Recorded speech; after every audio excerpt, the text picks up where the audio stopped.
भंडारा जिले में 2 दिनों से शाम के समय होने वाले तेज तूफान और बारिश से कई किसानों के धान की फसल को नुकसान हुआ है। 2 दिनों से सबसे ज्यादा बारिश तुमसर एवं मोहाली तहसील में है। जिले में किसानों ने धान फसल ज्यादा मात्रा में लगाई है और अभी धान काट कर घर लाने के समय था। ऐसे में आई बारिश ने किसानों का मुंह करने वाला छीन लिया है, जिससे किसानों पर आर्थिक संकट मंडराने लगा है। अब तो सरकार पंचनामा कर आर्थिक नुकसान देने की मांग किसानों ने की है। सध्या परिस्थिती आहे। आपण या ठिकाणी शेतावरती आलेलेच आहोत आणि या धानाची परिस्थिती आज आपल्या डोळ्यासमोर आहे। खरोखर काल 5 तारखेला अवकाळी पाऊस आला आणि अवकाळी पावसामुळे या शिवारातली हजारो एकर ही शेती धान झोपून गेली, पाण्याखाली झोपून गेलेला आहे। खरोखरच ह्या शेतकऱ्यावरती एक दुर्दैवी खूप मोठा संकट आहे।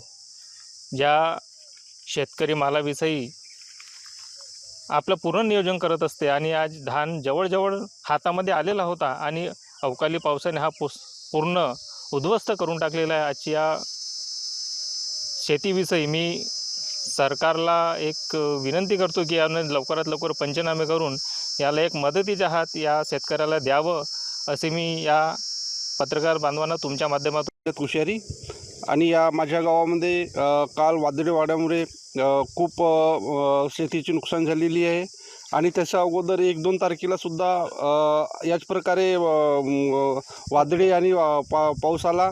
त्याच्यामध्ये हजारो हेक्टर आमच्या गावची शेती हे पाण्याखाली गेलेली आहे आणि त्यामुळे आता कापणीला आलेले धान हे पाण्यामध्ये खूप साचलेले आहेत पाणी।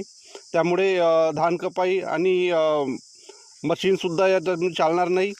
तरीसुद्धा मी सरकारला विनंती करेन की आमच्या जमिनीचे तात्काळ पंचनामे करून शासनाने भरघोस मदत करावी, एवढेच मी शासनाकडे अपेक्षा करतो। जर हे 2.5 एकर शेती आहे।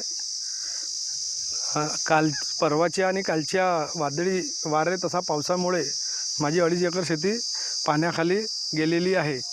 त्यापासून धान कोंब आलेले आहेत, धानाले पाण्यामध्ये साचल्यामुळे आणि पूर्ण पडलेली आहे, धान पूर्ण नासाडी झाली आहे धानाची।